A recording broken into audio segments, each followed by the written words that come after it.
I'm trying out a horizontal video for a change.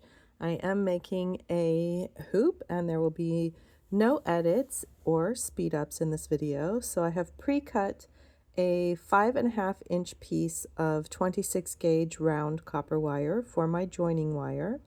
And now I am measuring my 16 gauge round copper wire around the glass bottle that I like to use to get the very nice round hoop shape.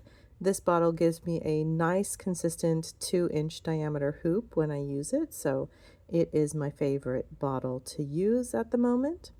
I'm cutting an overlap there you can see of about 1.25 inches.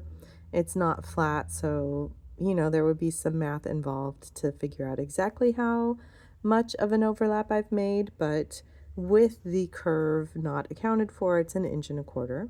With the round nose pliers, I'm going to go ahead and bend one end of the hoop wire down, making sure not to close that loop off all the way. And then I'm going to bend one end of the hoop wire up.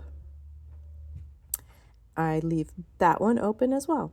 Then with the joining wire, I will wrap it around the interior or downward facing loop side of the wire first, making a little coil about, I don't know, 1.5 inches from the end of the wire, going end toward end. You can see it might feel a little bit counterintuitive, the direction that I'm wrapping this wire around, but that's because these will overlap and this end of the wire will be farther to the right in this orientation and the upward one will be farther to the left. And then with the non-serrated needle nose pliers, I'm going to go ahead and flatten down that little end of the wire so it's not scratching or poking me when I'm wearing this hoop. Then slide the whole coil that you've just made into that interior loop and go ahead and close that loop off. And I like to use the serrated needle nose pliers. Mine are just from Harbor Freight Tools. And I give it a little squeeze to make sure that that loop is completely closed. You can see then I slide the coil back up as far as it will go against where the loop is closed, overlap the top and bottom of the hoop, and wrap the joining wire around them several times until I've got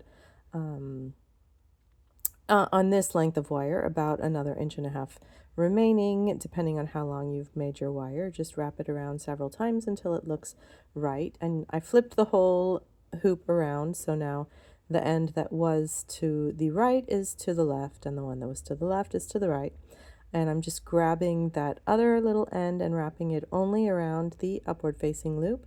I'm holding it with my pliers so that I can pull it nice and taut as I'm wrapping it. Sometimes I will wrap the wire, sometimes I will flip the hoop around. Then go ahead and flatten that little end of the wire down.